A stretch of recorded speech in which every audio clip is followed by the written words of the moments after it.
Hi, my name is Maria Marta Barrios. Hi, my name is Ana Isabel Sada, and today we're going to present you slavery and its defenders. So in this presentation, we're going to tell you what were the major arguments employed during the antebellum years by Southern supporters of slavery to defend slavery and its continuation. Okay, so first, some background information.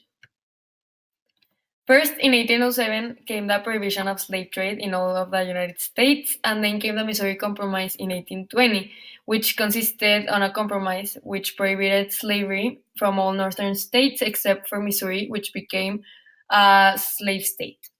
Then the antebellum years were from 1830 to 1850, which was a period before the Civil War. So basically, the United States was divided into the Southern supported slavery, and the North was against slavery. So in this map, we can see the years passing, and we can see that in the free states, that is mostly the northern part, it's increasing as the years pass, and also the southern state, that is the slave states, are also increasing. Okay, so our thesis for this presentation is during the antebellum years, Southern slavery was defended by white people who believed that slavery was justified by religious texts, protect the social status of white men, and that the South depended on it economically. The Bible approved slavery. One of our arguments that we found was one from Reverend Stringfellow. He was a Baptist minister in Virginia, and he wrote an excerpt that said that God authorized that people purchase men and women as property. Our second argument about religion was from a pastor named Richard Fuller, and he was a Southern Baptist pastor. He wrote a letter that was published in Christian Reflector that argued about the scriptures of the Bible that they said they allowed slavery. He said that if Jesus thought slavery was wrong, then he would have stated it was a sin. Slaves help society. We found an argument that was from J.D.B. DeVoe, which he was an editor of DeVoe's Review, which was a popular Southern magazine, and he wrote an essay about how having slaves elevates the social status of white men. We also found an argument about John C. Calhoun, who was a U.S. Senator from South Carolina, and he gave a speech in 1838 that talked about the relationship between slaves and Southern whites secured peace and happiness in the U.S. Due to this happiness, the U.S. has attained a degree of civilization never been attained before by the black race. We also found a part of John C. Calhoun's speech which says, never before has a black race of the Central Africa from the dawn of history to the present day attained a condition so civilized and so improved, not only physically, but morally and intellectually. Economy depended on slavery.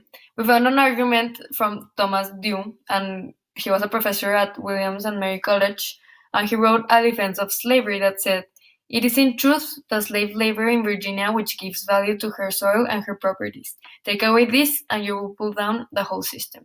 This basically means that the United States depended on slavery, soil and property depended on slavery, because without them, nobody would harvest the goods, and the economy grew very fast due to the fact that the government didn't pay slaves.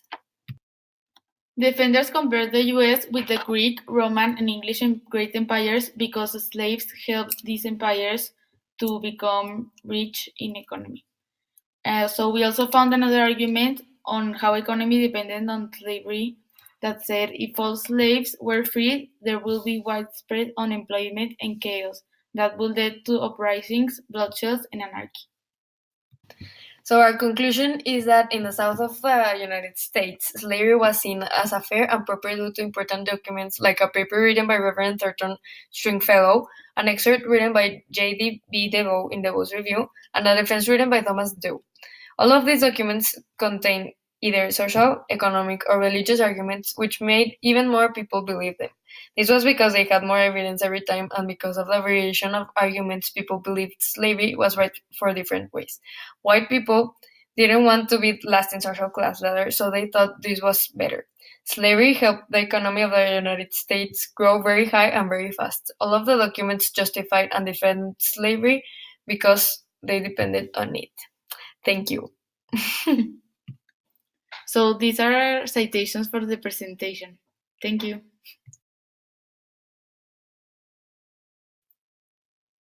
Hi, my name is Andres Gonzalez Martinez, And my name is Rafael Sanchez Facio. and we're going to show you why the slavery arguments were flawed. So our thesis statement is the South's economy wasn't entirely based on slavery, so with its removal it wouldn't affect them entirely since trading was another way of gaining money. Poor white men experienced some social mobility, but they remained not privileged since they did not own slaves nor land. They brought religious arguments to defend slavery, but the Southerns did not follow the Bible norms completely. The economic arguments. Well, the South depended on agriculture, but this would be a later repercussion since slavery would be abolished years later and their laborers would go down since slaves worked on this field.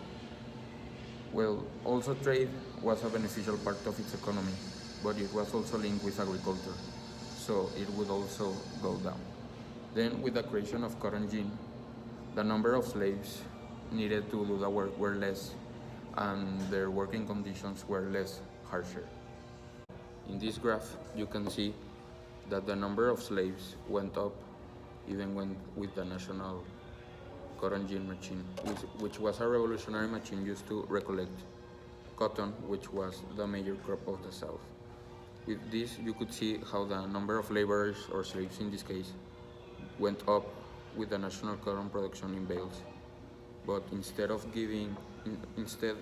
the white rich men giving their fellow poor white men jobs, they even brought more slaves, which cost them more money. This was an unnecessary cost. In the religious arguments, the slaves had the options to be free. According to 1 Corinthians 7:21 to 22, that says, were you a slave when you were called? Don't let it trouble you. Although if you can gain your freedom, do so. Here, the Bible is encouraging slaves to be free and do whatever they want after they get their freedom, always following the Bible's norms. The second argument is Southerns did not follow the Bible as they claim. They weren't very religious. So to prove this, for example, in Galatians 6:3, for a man think himself to be something, when he is nothing, he deceived himself. This is stating that the slaves' owners were not superior to the slaves. So that's not. Here the Bible is saying that race inequality is bad. Then in Genesis 1:27, so God created man in his own image. In the image of God, he created him. Male and female, he created them. Here also it is stated that God was the one who created humans, and he created them in his own image, which is saying that we are all equal. And also in Luke 16:18 says, everyone who divorces his wife and marries another commits adultery, and he who marries a woman divorced from her husband commits adultery. So also in the southern parts, men and women used to divorce a lot, so they are not following the Bible's rules as they claim. So in the social argument, poor whites maintain status. This means that in the social class pyramid, so poor whites were at the bottom, and then when slavery was introduced, poor whites move a little bit up, and then slaves were the new bottom.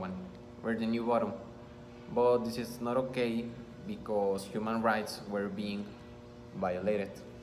Okay. Moving on with what Rafa said, the poor white men needed ownership of slaves or land to have for the same privilege as the rich white men. This meant that only about 24% of the population, which we can see in this graph, only owned slaves. So the other majority, which was about 3/4 of the southern population, lived on worst possible life situation. We have some quotes to reflect at the end of these presentations, and the first one is, live as free people, but do not use your freedom as a cover-up for evil. Live as God's slaves. Corinthians 7, verse 39. Okay, this last quote, we could interpret it as how everyone's lives, an individual owns his own life and can do whatever he wants with it.